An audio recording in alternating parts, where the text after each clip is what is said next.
রাধে রাধে বন্ধুরা, রান্ধুনি তনুজা চ্যানেলে স্বাগতম।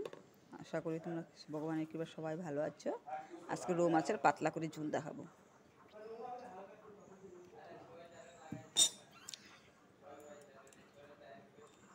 তেলটা গরম হয়ে গেছে, এখন মাছটা ঢেলে দেবো। মাছটা ভেজে নিব।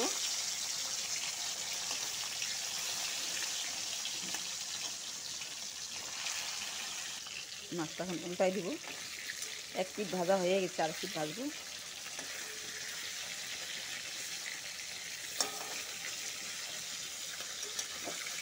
বেশি কাড়া করে ভাজবো না, বেশি কাড়া ভাজলে মাছের টেস্ট চলে যায়। ঝোলের মাছ প্রচুর গরম পড়েছে এখানে, এর জন্য মাছ মাংসর থেকে খেতে ইচ্ছা করে না। কখনো কখনো খেলেও একটু পাতলা করে ঝোল বানিয়ে খাই, তার জন্য তোমাদেরকে শেয়ার করছি। তোমরা এইভাবে বানিয়ে খাবে, খেতেও ভালো লাগে আর শরীরও ভালো থাকে। ভাজা হয়ে গেছে, এক এক করে নামাই নিব। ওখানে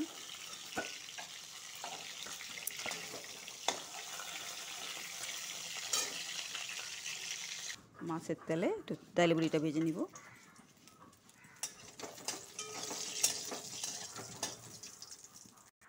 ডাইলে বড়িটা লাল লাল হয়ে গেছে, নামাই নিব। এখন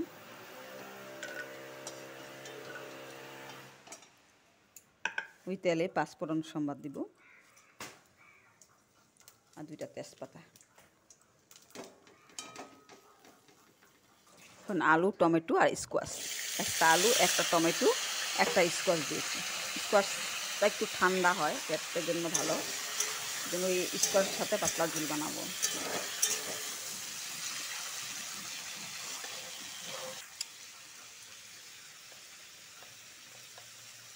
পরিমাণ মতন নুন দিয়ে দিব আর হলুদ। এর সাথে ভালো করে নাড়াচাড়া করবো।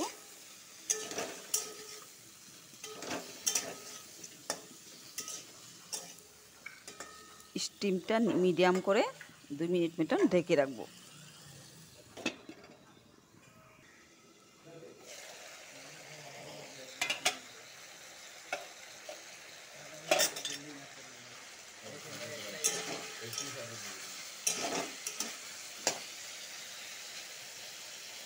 স্টোভ থেকে একটু জল বেরিয়েছে, স্টোভটা আদা সিদ্ধ হয়ে গেছে, কিন্তু ভালোই সিদ্ধ হয়ে গেছে, একটু বাকি আছে।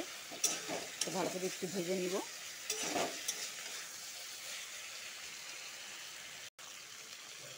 এখন আদা, লঙ্কা, জিরা, ধনিয়া পেস্টটা ঢেলে দেব।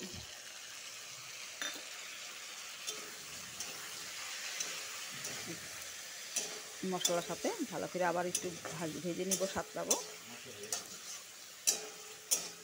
ভালো করে সাঁতলাই নিতে লাগবে, তবে কাঁচা গন্ধ করবে। ভালো করে ভাজবো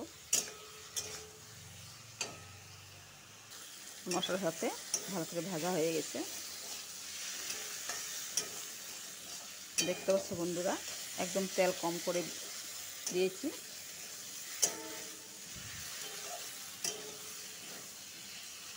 কম তেল কম মশলা দিয়ে খেতে অপূর্ব হয় এভাবে বানিলে।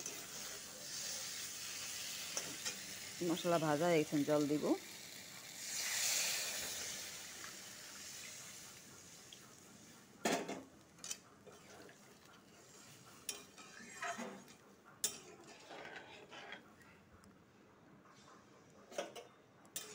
স্কোয়াশ আলু সব সিদ্ধ হয়ে গেছে, মাছটা একটা একটা করে ছেড়ে দেব।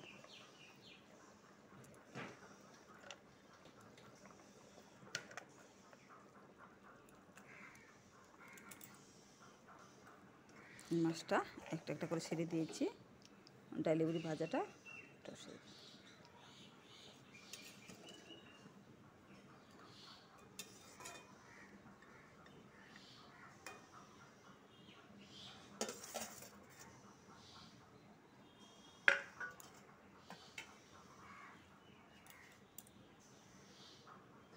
ধন্যবাদ। এখন ঢেলে দেবো, এটা বিলাতি ধন্যবাদ, কিন্তু গন্ধটা অনেক ভালো হয়। ঢেলে দেবো। হয়ে গেছে পাতলা ঝোল, রৌ মাছের পাতলা ঝোল, লোকাল রৌ মাছ। এই গরমের মধ্যে লোকালটাই কম খাও, একটু লোকাল খাও। সপ্তাহে একদিন খেলেও ভালো, লোকাল খাওয়াই ভালো। খুব ভালো এইভাবে খাবে বানিয়ে। পাতলা ঝোল হয়ে গেছে, নামাবো এখন।